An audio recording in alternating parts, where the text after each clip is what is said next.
Hey everyone, welcome to Locked In, the channel that brings the best college football intel to the modern fan. We appreciate all of you who've watched our channel and would love for you to become part of the channel by clicking the subscribe button.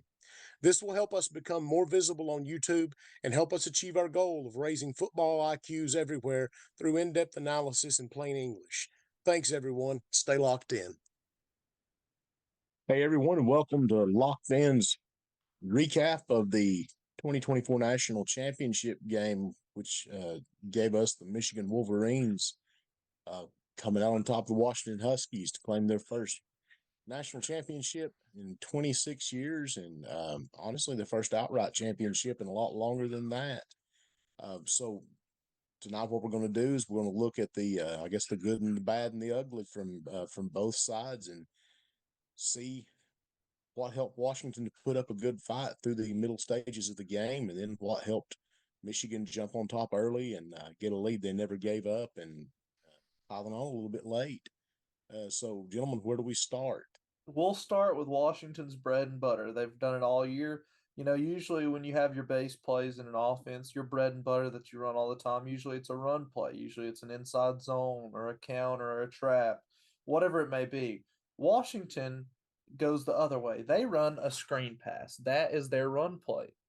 We've talked about it before this year that screens have become the new runs. And that's what Washington does. They'll screen you to death underneath, and they'll let their athletes get a lot of yards out of doing it while also running the clock just like a run play.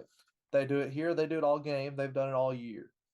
So you'll just see the running back go out to the top of the screen and catch a nice little screen. Actually, I think it's McMillan, isn't it? Number 11. Yeah. Yeah, it is McMillan. He just runs out on a little out and just gets his free easy yards. So no, the corner's playing back, and you have that outside backer playing off, playing inside right here. And then next play is another screen. Did all game. I think this is to Roma Dunze. Yep. Just right off the inside. Good gain of about 14. Second and 10. I mean, they do it all night. They've done it all year. Their screen game is very effective. They get their linemen out to block it. And, when they get in that 3rd and 1 situation, they can also run the ball. So that's what makes them dynamic is that, while they can run on their screens for runs, if it gets 3rd and 1, 4th and 1, 2nd and 1, they need their few yards. They can also let their back get in there and get 2-3 yards. It's about what he averages is 3 yards. So, I mean, he's good for it. That's what you need him for, and that's what Washington does. It's their scheme. Deep shots, short passes, short runs. So that's what they'll hit you with, and they'll beat you eventually doing it. Right here, we see Penix just make a bad throw. We'll chalk it up to his being pressured all night. But, I mean, you're sending 5. So, I mean, that's a pressure, but you have 6 men blocking. So there's honestly no reason that either of these guys should be, about as close as they are. This guy's getting doubled. So, I mean, Penix should be able to just step up into the pocket and rocket this throw right in there. And he does step up in the pocket, but he gets nervous. He double clutches and he throws a high ball. So, I mean, we've talked good about Penix so far, but, I mean, there is some bad that you saw from Penix in this game. He hesitated a lot more than he did against Texas. You can see him double clutch actually right here. Anything you'd like to say about this, Rev? Yeah, this game was majorly affected by Michigan's pass rush, their D line, and whenever they brought an extra guy in. And even when Michigan was not actually making contact, they weren't getting sacks a couple different times in the game, you can still see their early pressure affected him the rest of the game. There are just multiple times where he makes uncharacteristic decisions or uncharacteristic throws. And we're not going to see all of them in here because we don't have enough time to break down every single play. But that is something that you notice throughout this game. When I was watching it live and going back and watching some of the copy that we've got, he's just a little bit off in this game, and contribute that to a good pass rush. And what helps with a good pass defense is a good pass rush, because if you make the quarterback have to make quicker decisions or bad decisions because of his timing, then you're looking at a better pass defense too. So these two things complement one another. That's for any team. And we talked extensively about how Michigan's defensive backfield is very solid. And they had a couple blows that they just bad coverage in this game. And fortunately for them, twice Penix missed his guy, or his guy didn't make a play on the ball like you're used to seeing his guy do. And I think that there's a combination of things in this game that contributed to some of Washington's struggles. But as we said in the preview, there was more that had to go right for Washington to win this game than Michigan. Michigan had to stick to what we thought would be a solid game plan that should have been fairly easy for them to execute, and it turned out for the most part they were able to do so. Washington was going to have to do a couple extra special things to be able to win this game, and for the second, third quarter they were able to do it, fairly well. But still, like, you have to count on Penix making those unbelievable throws. And while he made some great ones in this game, he also made some bad ones. And this throw is kind of an example of him just being a little bit more off target than we're used to seeing him. Yeah, and they actually Me sent too. 7 there against the 5. So they sent 5 against the 7 blockers. So I mean they're severely outnumbered, and they still got home. I think it has a partly to do with them sending pressure on the tight end on the last play. That you go back to that previous play, you can even see it right here. The biggest difference between Texas's pass rush in the semifinal and Michigan's pass rush in the final goes back to what we said about Michigan versus Alabama. They constrict the pocket so tightly, and you got to give Washington credit. They held up very well. They went and watched what Alabama failed to do, and they did quite well to hold up. But the problem is Michigan seemed to work on the philosophy that it doesn't matter if you sack him. What matters is if you affect him. And when you see that the amount of space, yes, he does have room to step up into the pocket, but look how narrow that window is. And you don't get that perfect little triangle, but I don't think like they had against Alabama, but I don't think they were as concerned with containing him as they were Milrow. And they were giving him more room to step up, but that's an awful tight spot. And you could tell that Penix was not comfortable at all having to get in that narrow little pocket and throw. Whereas against Texas, they had a much broader, like a wider pass rush. And by the time that he gets to where he's clear, he has to deliver the ball. And Michigan also did a good job of keeping people in those middle pass windows. They didn't drop deep with the zone. Excuse me, the cough is getting me tonight. But they didn't drop their underneath the pass defenders the same way that they did against, say, Ohio State and at times against Alabama. But what they did do with them is they complemented this different variation on the pass rush by sitting in those mid-zone windows, and it became very hard for Penix to find the spot that he wanted because it proved that he was really throwing to passes that were made quite wide open by strategy against Texas, and those were not quite there against Michigan. And also to move on to this play, this is something that stood out to me. Look at the tackling. How many times did you see Michigan just stone cold tackle guys and not give them an extra yard? I mean, look at that. And that's That's the almost ability to play impossible for that them. man. So they're playing that man under, and he's going to stay on.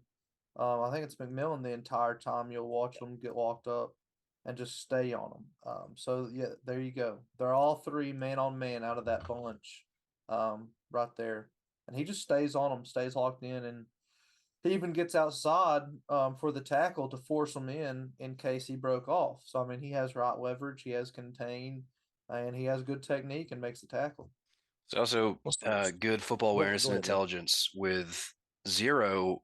He's telling right before the play, he's telling 2, hey, come down here. Like, you need to come down here on this first receiver and go with him. Don't give him so much space, because if you give him much space, Penny's going to hit him across the middle, and that's going to be a first down. So he now it's a little bit late, when you see 2 react, but he does get down and he does get on the receiver to take away that window. So just another little awareness thing, where you can tell that Michigan's defense, they're prepared well. They watch film, they know what's coming. They're football smart. Now, we've pointed out their communication on defense is why they're so dangerous. But something, a caveat with high communication levels within your defense is if if somebody misses that communication, if somebody misses that call, then you can find yourself in trouble. But right here, that's just a simple like, hey, come up. Like you're a little bit too far deep on this. Come up on this guy because I know what he's going to do. I know he's going across. Our linebacker is going to be sitting back, 7 yards. We need you on him. And he does, and takes number two's window away. Also, good job here. I love the defensive line. They back off. So you send three, or you look like you're sending six. You send three, and then your defensive lineman and a linebacker they pull out, and it's all right. We're going to sit right here in the middle. We know that there's a crosser coming around. We're not going to let you hit that. That's awesome. That's some high level stuff. And then you're talking about tackling 0 and 2. I think 2 maybe missed one tackle on the edge on the other side of the field one time earlier in the game, and it was a good game for Washington. But other than that, it's about 2 corners who have excellent tackling abilities. Like 0 here, he overruns this tackle to start off with in the open field. It looks like 11's going to get away, and then he stays wrapped. Okay, he's got him back in his arms. That's good strength, and then he spins himself back around, and he plants his foot and drives into the ground. So he gets himself back in the right position and then drives his feet like he's supposed to. So instead of driving him forward to the sticks, he wraps him around to drive him backwards. So that kind of stuff. I mean, I don't know if I'm giving too much credit there, but it looks like it was intentional the way that he did it. Go back to the beginning of that with just the I guess just the outset of this play. Here's something that I think is interesting too about what they do. Like what you said, I mean, they've obviously seen what Washington does out of this, but there's a tendency, and you see this a lot of times. I mean, college even. I mean, but a lot of times to high school, when you have someone with a with bunch trips like this, it's so tempting to have the like 0, the closest defender, try to do something with that point man. Well, the problem is a lot of times the point man is going to go inside. Yep. And so if 0 jumps with him in man coverage, riding him across the field, first of all, 2 has got inside leverage on him. Mm-hmm. 0 is going to have a hard time affecting the ball. He's going to have to make a good play, come across the top, smack the ball away. But here's what happens. If he goes with him, you've all of a sudden got a 9-yard cushion on these back 2 receivers, which is not what you want at all. And promise you, the one who's going to come free is going to be number 11, McMillan. And that's what Washington, it's where they threw the ball. And what they really wanted, I think, out of McMillan right here is to have some more space on the outside to catch it. But the way that they handle this tight bunch is really, really intelligent. They have the same pressure. They drop their linebackers and maybe even a defensive lineman to take away the middle route, because so much of what Washington was doing was getting Michigan to look in one place and throw it to another. Well, right here, Michigan ended up looking in both places. Washington wanted to throw the football. That's some impressive defense. The only time that I saw them succeed out of this was when they put the running back on the other side and they overloaded the trip side with what was really a quads formation. 3 defensive backs to cover 4 eligible receivers. That's hard to do. Yeah, and you see another play with the fake pull motion, and you just see the underneath, the little hitch, little 5-yard hitch, and they're still in man. You can see it. Looks like they're in cover 1 man off the start, and they stay true to that. They're bumping the tight end down here. They have running back covered. They have the corner right here who can come down, the linebacker that can come down, and they're just playing straight up man out of this bunch up here, or the trips formation at the top of your screen. We saw a lot more cover 1 man. Yeah, because usually cover it's 2. cover 2. Now you're going to see a lot of cover 1 in this game.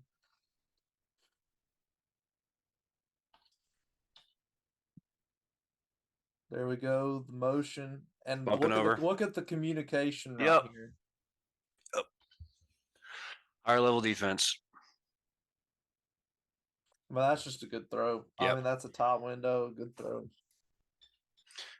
Yeah, but I do like to point out, what you're talking about there, though. Just mid-play action, right before the snap, we still have communication going on with this defense. People like- are talking to each other and they're communicating. All right, we got man. All right, there's a guy in motion. I have to come up now in case the running back goes my way. You're coming up on this motion guy in case he spills out. Like there's a lot of chaos in the backfield just to get your eyes moving everywhere, especially for them linebackers. Because as we saw earlier, Michigan's linebackers or Washington's linebackers couldn't read a book if you gave them every letter in the alphabet. So I mean, Michigan just does a good job with their linebackers and keeping their man jobs, but so there's about 6 inches of separation there, and Washington makes them pay. So you'll hear it. So you see empty here, so they only send 4. So I mean, there's no Penix will have time. You're sending 4 on 5. Penix will have time. So I mean, it's really just about making the right throw, and they play that deep because it's 3rd and 19. So look at the way Michigan plays that. So it's 3rd and 19. They know the sticks are back here.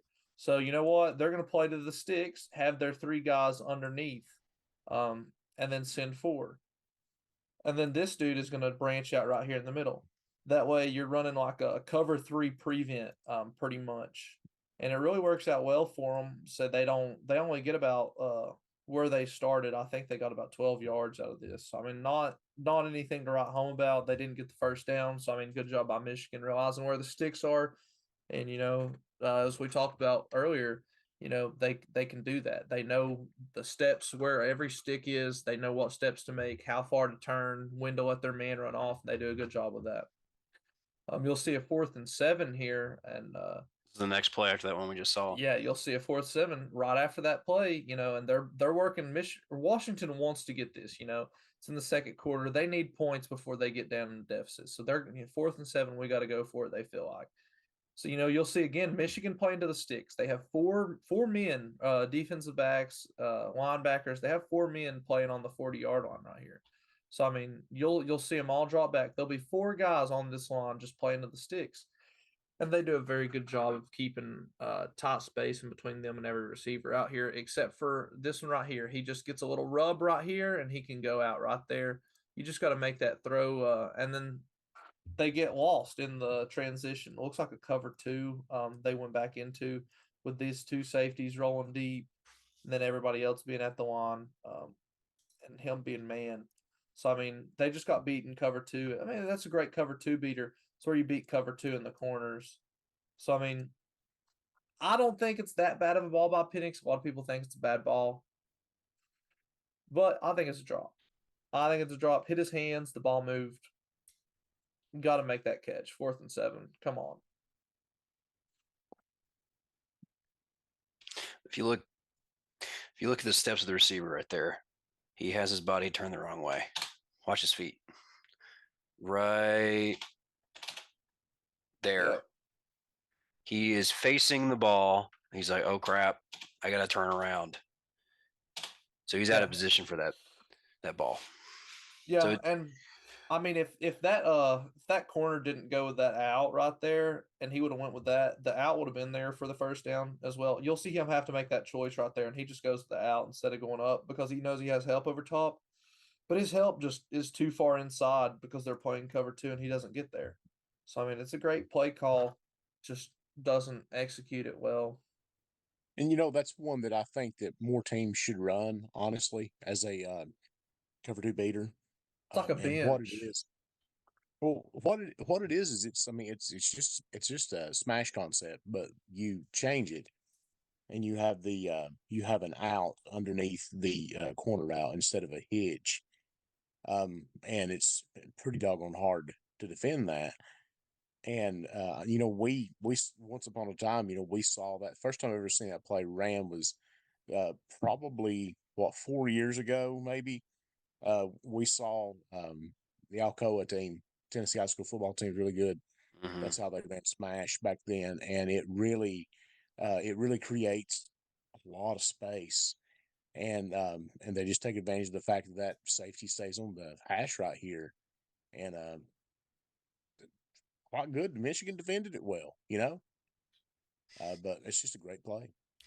Yeah, the safety there that we're talking about kind of getting burnt here. Start of the play, right as the ball is snapped, he's turning his body towards the middle of the field, and that gets him to where he's going to have to adjust his body and adjust his steps, which means he's going to be 2 or 3 steps behind where you'd want him to be, especially when you got a receiver who's running full speed down the field. So he's running the middle, and then he sees the release after that rub and realizes, oh shoot, this guy's running, down my sideline, and I have my body positioned the wrong way. So he's got to adjust to that, and by that time, he's effectively beat, and the receiver just makes a turned around wrong.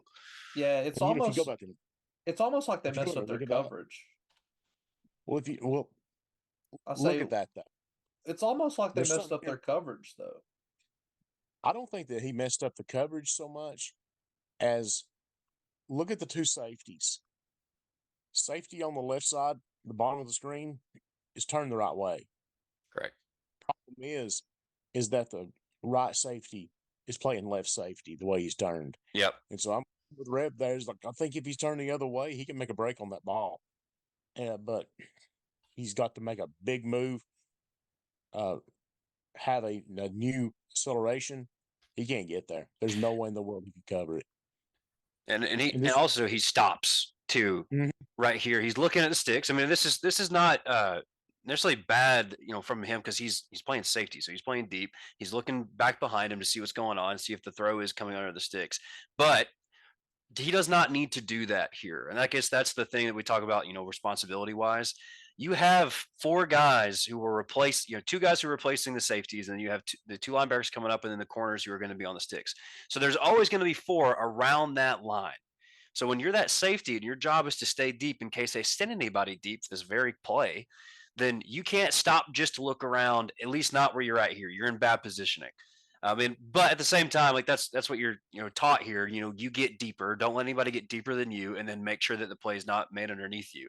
This little rub, and the way the route is run and the way the play looks like they're going to try and hit something right before the stick, and then try and get a first down out of it. So he bites on that for just a second with that rub, and he's already in the wrong position because of his feet and because of how he opened up. So he just gets beat here. It's a good play, not super great defense by the safety, and fortunate for Michigan, it didn't connect.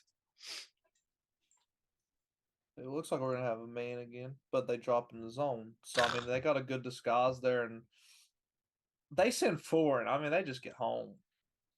And I mean, that ain't even a man look. That's a zone look. Penix sees no one to go to, and you can see it right here. It's 4 on 1, 2, 3, 4, 5, 6, 7 guys. Well, 3 techniques brutal right here. Bull rush. Hand fighting. One-handed stab on his back. And watch this zone. Like, where's he gonna go in the time that it takes? So top of the screen, I think that's number 2. If you throw this ball now, it's going to this guy right here. No. Look where he's running. If you hit number 2 in his path, then that's a good catch down the field. But the problem is what we talk about. He can't step up and throw it though. Exactly, the complement of the pass rush. That's what we're talking about with good pass defense. All pass defense is good up to a certain point if you have good pass rush. Because if you're getting home quickly and and frequently, then whatever's going on in the defensive backfield doesn't matter as much because the quarterback can't get rid of the ball quick enough. He can't see what's happening because he's got too much in front of him and too much going on in the pocket. Right here, there is a guy for him to throw, and we've seen him make these kinds of throws. I mean, this is easy for him. This is wide open for Michael Penix. But he can't. He's got 78 in his face. 78 just bull rushed and manhandle number 71. 71 is on the ground watching this happen. And it's a combination here of good D line, and then we still got guys in passing lanes like you're talking about. That linebacker did drop back enough where Penix can't see that receiver open until it's too late. Now he's got a defensive lineman in his face. So the complement there is why Michigan is so good. Even when they get home here, but even when they don't get home, they create enough pressure and they create enough havoc with the quarterback's mind and his eyes and what he's his awareness and all of those things where he can't make informed, good, accurate decisions. And as you lay out the stretcher for this man watching his quarterback get killed, this is something that was definitely in Michael Penix's head, is that, hey, my offensive line that gave up 11 sacks in this entire year, they're getting beat tonight, and that's never happened. And that will do something to you as a quarterback when you know that your guys who protected you all year, they're getting rattled. That's going to rattle you. So, there's effectively nowhere for him to go with this ball because the D line is already in his face. And it's a good play by 78. Oh, this is a great play right here. Oh, fake out. Yeah. They act like they're calling another play. So, the whole line, they stand up except for the center. So that's fine. They all just stand up, and then that gets the D line to stand up. That gets the linebackers stood up out of their explosive position or athletic stance. They get them all standing up. They look over to the sideline. Look at them all looking over to the sideline, talking to each other. You got your hands on your hips right here. Knees And down just, on the floor. He's got his knee down on the ground. and all them pointing, and they just snap the ball. They snap the ball, and it's a great play right here. I mean, you can only run it once a game. I think you said that earlier, Rev, and I think that's about right. But all you needed is one. All you needed is game. one. So Look at Zero. Zero has his eyes to the sideline. He's getting a call, and the play's already started. Yeah, I was say they're in like 2-minute drill here. There's 3 minutes left in the quarter, and they need to score before half, going into the half, because they need points. And this is a good way to start a drive off and end it right here with a touchdown, getting some good yardage, first down with their tight end. You'll see a little bit later their 3rd and 10 situation, motion into that bunch at the top of the screen. Look at Romo Dunze here. He's wide open, but you know what? He said, let's take a shot down here, draw that PI call. Said Washington is actually, I think, the top ranked, or at least the top 2 ranked pass interference call draw team in the nation. They draw a lot of PI calls. And I think Michigan actually has like the least amount of pass interference calls. They're like 129th. They're one of the best teams on defense to not get called for pass interference. So it was a good matchup watching their DBs run with their wide receivers and the quarterback. It's a good battle all night long. And here you just see them hugging them right here from behind, giving them a good old hug. And I mean, they call it right here, holding 10 yards, maybe a little more than 10 yards. I think it's 20. And you know what? Gets on that first down. So typically, when you're talking about DBs trying to stay up with their man and trying to keep a hand on here, and normally, and I think this, them being one of the least penalized teams in college football, there's a good reason behind it. Their DB coach is great. I don't even know his name, but just from watching them, they have great technique, and they must learn that from somewhere. So whoever's teaching them technique does a really good job about them getting their hands on the back plate, like on the back side of receivers, to stay with their guy. And most of the time, depending on where the referee's going to be, you can get away with a little bit of holds when your hands are on the backside. But when that hand comes around and you turn a receiver at all, if referees are trained to look for a receiver's body, if their arm gets turned a different way, if their body gets turned a different way, obviously if they see jersey, that makes it very easy. Those kind of things are what they're looking for. And right here in this freeze frame, you see that yellow glove on his side, and that's what that referee is trying to look for. He's seeing, okay, if that DB gets his hand on his side and turns him at all or grabs him there, and this receiver has any kind of notion that he's being grabbed, I'm throwing that flag. So, I think it's Zero. Zero does a good job staying with his guy, but you got to think about, Penix, who's normally very accurate, and these receivers who are really good with contested catches are just really good receivers in general. If Zero thinks that there's a shot that he might get beat here on this route just because of a great throw and a great catch, it's 3rd and 10. We're just trying to keep them out of the end zone. We might as well live to fight another day. If this guy beats me, I'm not going to let him do that. I'll risk that PI, and so I'm going to make sure that I've got him. So he does. He gets called for it. It is what it is. But they do, they live to fight a few more downs without a touchdown. So they go all the way to 4th and goal here, which was given to them off that PI. So it's really not that bad coverage at all. It's just, his hand was wrapped, the receiver or referee saw it, and he threw the flag.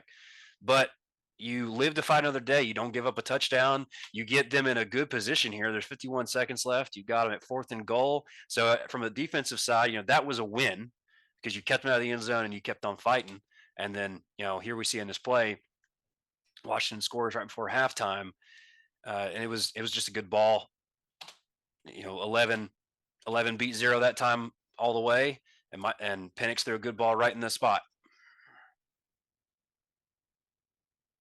Yeah, say Penix can make special things happen. You just got to give him time to do it. It's the same matchup, still 11 on 0. He makes 0 bite on that step. That's all it takes. He's got him beat.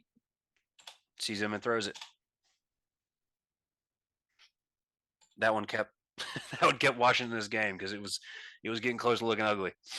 Yeah, and it was all game. Here you see just another little screen to the tight end, just slips out of his block, lets him go. You see linemen downfield getting their blocks. You see 3 linemen downfield. I mean, that's impressive to be 8 yards down the field, and putting people in the dirt. And that's what gets them 12 yards for a first down. Plus 15 for that unnecessary roughness call right there. Yeah. We also have a missed tackle, which, I mean, it is half an arm tackle on a big guy's leg when he's running full speed. So, it's going to happen. But, Michigan does normally a good job of when they make contact, they get tackles off contact. And this is a big guy and a smaller guy trying to tackle his legs. So, that helps. A missed tackle helps here. Big guy running. And then 7 adds 15 more with that little push into out of bounds. But, I mean, you'll see it all night. They love them screens getting their quote unquote run plays for them. Another one. So just underneath. Not really a screen, but it's underneath pass. It's just their tight end just going late underneath. It's like a late tight end release there. I mean, it's beautiful the way they run their offense. I mean, that's basically a 3-yard run right there. Clock's still running. It's a very easy pass to make. Just simple things like that is why Washington is so good. But I do like it for Michigan. You can give that away, and they really don't. I mean, this is a 2-yard, 3-yard play. It's 3rd and 8. They know where the sticks are. They know that if anything underneath coming out of the backfield is thrown, they can rally to it, and they do. So it was a good job by Michigan's defense to hold it right there. They kicked that field goal.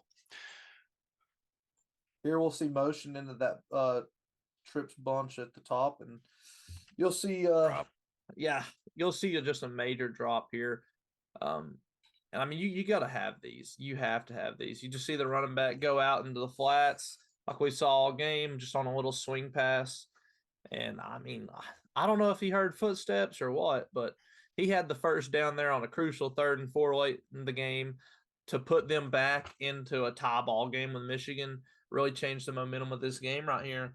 And he just flat out drops it. That dude didn't get much reps all year. So, I mean, I think he's their 3rd string running back.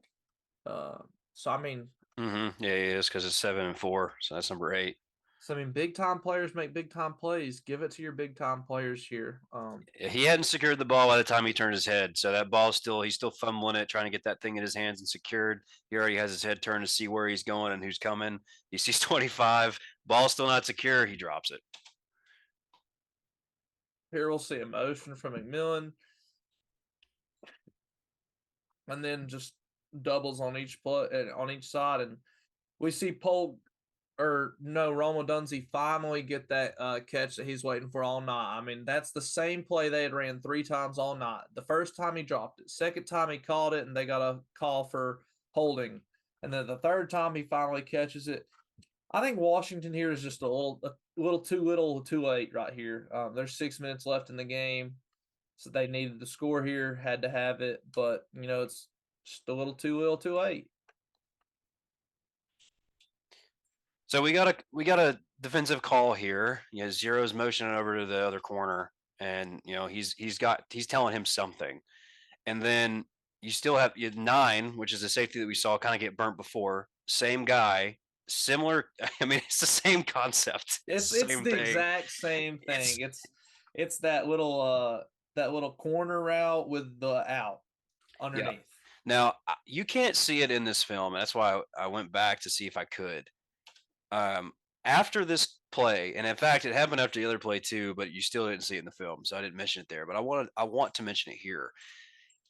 When you're watching this live, as soon as this play was made, Zero comes and talks to 9, and he also talks to that corner that he motioned to right before the play went off. And he's talking to them as if there was something that was not understood. And that's what I alluded to earlier on when we were talking about miscommunication with defenses that use a lot of communication. When you got guys who miss a call, they miss a signal in, you have big busted plays. And I mean, I don't know necessarily what he's trying to communicate here, and I don't have their play sheet, and I could try and study it, but I don't I'd have the say time. it's somebody needs to go with this out that we know is going But to happen, and somebody needs to go with that corner. yes, it's a simple, as far as simple terms go, we need to make sure that somebody has this deep part of the field between the hash mark and the sidelines. And you can see him tell the safety and the corner after this play. He's getting angry at them because a play or a motion was called in, a signal was called in, and they didn't get it. So you have the safety get beat the same way, and you have a corner.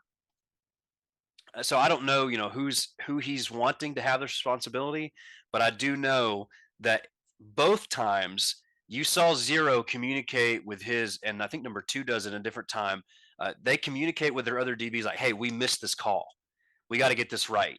So that does contribute. It is a good play call. It is a good cover 2 beater, but at the same time, you're also. It looks like that Michigan is having a little bit of miscommunication or just missing a signal that's coming in for them. And then, like Chance said, the basic version or the easiest way to describe it is, hey, somebody has to get over top of this because we know it's coming and nobody did. Just worth mentioning because I did see it in the live copy. And so that tells me that there is some communication that isn't being read in a couple of these plays that normally you see that being communicated well and everyone's on the same page, which is why their defense is normally very stifling. You'll see Rome Odunze right about here. He'll be wide open. Said Penix just got tunnel vision. He just had tunnel vision. You'll see all this space right here for Rome Odunze right here. They're his number 1 receiver, a future first-round draft pick to get all that space, get that first down and run. And he just decides, hey, you know what? We have a triangle of Michigan defenders right here. Let me just try to throw it right in the middle of them. Let me take this risky throw. And it just does not work out for him. Said he's got some pressure coming on him. Said all he has to do is step up and throw it right here on the line. But he just doesn't ever look, has that tunnel vision on McMillan, and throws a pick. And this is something we talk about being uncharacteristic for him. He's not scanning the field. He's looking in all the way. I mean, everybody on this field knows where this ball is going because he never changes his eyes. It's going. His body is positioned the whole way, and he has, like Chance is talking about, he has space to step up to his left and throw over here to an open guy. But because he wants this. He wants this ball going over here, and pressure is coming towards him from that direction where he wants to go. He's got to get rid of it, and he gets rid of it into a group of Michigan defenders and steals the game. And he was just off in this game. There was a couple. He made good plays like we are used to seeing him make, but he also made some uncharacteristic ones. And I believe we said, look for Michigan to turn him over twice. And that was something that if you look at the other 2 best passing quarterbacks that Michigan faced, it was Tagovailoa at Maryland, and then stats-wise and just their offense-wise, McCord at Ohio State. And in both of those games, in the Maryland game, Tagovailoa had 247 pass yards and 2 interceptions, no touchdowns. In the Ohio State game, McCord had 2 touchdowns. One of them was to Marv, and then 2 interceptions. But both of them, they had 2 picks. And it was just something that when they play those high pass offenses, they come away with turnovers. They force turnovers. For however they do it, for whatever reason, that just seemed to be a thing. So what we had said was, if Michigan gets 2, they can seal this game away. And this is obviously late, so this game might, you're looking at a probable situation for Michigan to win anyway. But what seals it is that second pick, and they do a good job turning them over. That's just not a good decision, but still a good setup by Michigan's defense on that side of the field, and the pressure was still coming onto Penix. And he felt it all night, whether it was there or not. He was feeling it, and that's credit to Michigan's D line and pass rush. Yeah, and with all that being said, we talked about this battle leading up into the game, the battle of Penix and his elite receivers versus the stifling Michigan defense and their defensive back play that is always so consistent and tight. We just saw it, and I think Michigan won that battle. And Washington had opportunities to, take control and probably, even win this game. They just didn't clutch up, and Michigan did. With that being said, this is your Locked In crew, Rev, Chance, and Walk. We'll catch y'all next time. Everyone here at Locked In wants to say thank you to all of you who have subscribed to, liked, and commented on our channel. We've had a blast bringing great college football analysis to you. If you haven't subscribed yet, please hit the subscribe button. If you want to share your thoughts, we'd love to see your comments. Till next time, stay locked in.